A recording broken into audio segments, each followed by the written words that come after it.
চন্দ্র সূর্য নক্ষত্র যারা অদৃশ্য ইঙ্গিতে আপন দায়িত্ব পালন নিমগ্ন, তার সামনে বলি আরো সে ওজন যত লিখনের কালি যত, হে মহান তোমার শত ধন্যবাদ। পরের পর্যায়ে নিখিল বিশ্বে অনুপম সৃষ্টি নূর নবী পূর্ণের ছবি, নবীকুলের শিরোমণি উভয় জগতের কান্ডারি হুজুরে পাক সাল্লাল্লাহু আলাইহি ওয়াসাল্লামের সামনে বলি তুমি চন্দ্রের চেয়ে সুন্দর, পুষ্পের চেয়ে মনোহর, তুমি ঝর্ণার চেয়ে নির্মল, লাউ সালাম আজ বারবার সাল্লাল্লাহু আলাইহি ওয়াসাল্লাম।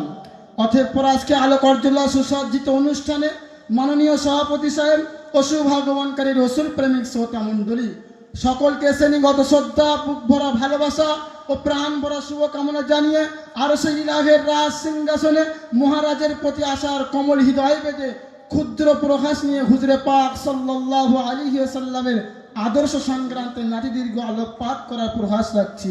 আল্লাহ তাআলা সর্বোত্তম সাহায্যকারী। শ্রোতা মণ্ডলী, ধাত্রীর বুকে যখন অমানসিক অত্যাচার, অবিচার, ব্যভিচার, শিরিক, বেদাত, কুসংস্কার ও ফিতনা ফাসাদের কুজ্জটিকায় গোটা পৃথিবী ঘোর অন্ধকারে অমানিসার কৃষ্ণানিকারে আচ্ছাদিত হতো, তখন মানব সমাজ সুখ শান্তির জন্য চাতক পাখির ন্যায় নয়ন মিলে গগন চেয়ে থাকত। কখনো গগন হতে বসুন্ধরায় শান্তির পেয়ালা নিয়ে খোদার প্রেরিত দূর সুভাগমন করবেন ও আমাদের অমৃত সুধা পান করিয়ে সর্বপ্রকার তৃষ্ণা নিবারণ করবেন। ঠিক সেই সময় চিরকল্যাণময় সর্বসাধারণ জনগোষ্ঠী কল্যাণার্থে যুগোপযোগী নিত্য নতুন নবীগণকে ধরার বুকে পরিণত করতেন এবং সেই সমস্ত নবীগণ খোদার নিকট হতে আগতমিত সুধা পান করিয়ে হারিয়ে যাওয়া সুখ শান্তির স্বর্ণ পেয়ালা মানব সমাজকে উপহার দিয়ে লোক ত্যাগ করতেন। এরূপভাবে বার এই রবিউল আউয়ালে সুবহে সাদিকের সময় নবীগণের স্বপ্নে শুভবার্তা নিয়ে আবির্ভাব হলেন নবীগণের সর্দার বিশ্ব নবী সাল্লাল্লাহু আলাইহি ওয়াসাল্লাম।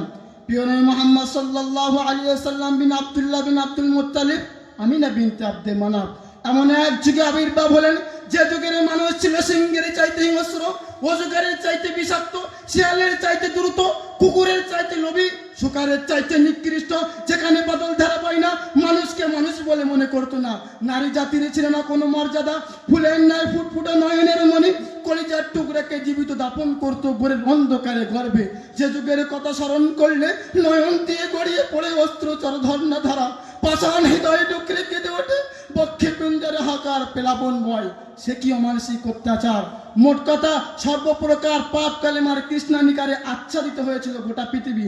ঠিক সেই সময় অশান্তির বার্তা দূর করতে নিপীড়িত, নির্যাতিত, লাঞ্ছিত, বঞ্চিত, অপমানিত, পদদলিত, দুর্বল মানুষের অভিভাবক ও ভ্রান্তে প্রতীকের পথের দিশারি হয়ে কুসংস্কার বদ্দিন দূর করতে আবির্ভূত হন বিশ্ব নবী সাল্লাল্লাহু আলাইহি ওয়াসাল্লাম।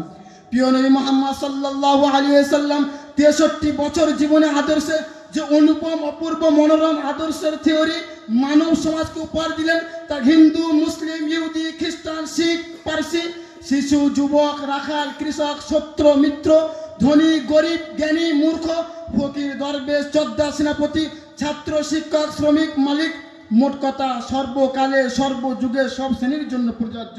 যে আদর্শের কথা পাওয়া যায়নি রাশিয়ার নিমার্স আদর্শ থেকে, লেনিনের মতাদর্শ থেকে, চীনের কনফুসিয়াসের পরিকর্ম থেকে, গৌতম বুদ্ধের জীবনী থেকে, শ্রীরামকৃষ্ণ, স্বামী বিবেকানন্দের শিক্ষা থেকে, সবার মতাদর্শের স্থান নিক্ষিপ্ত হয়েছিল ইতিহাসের আস্থা করে।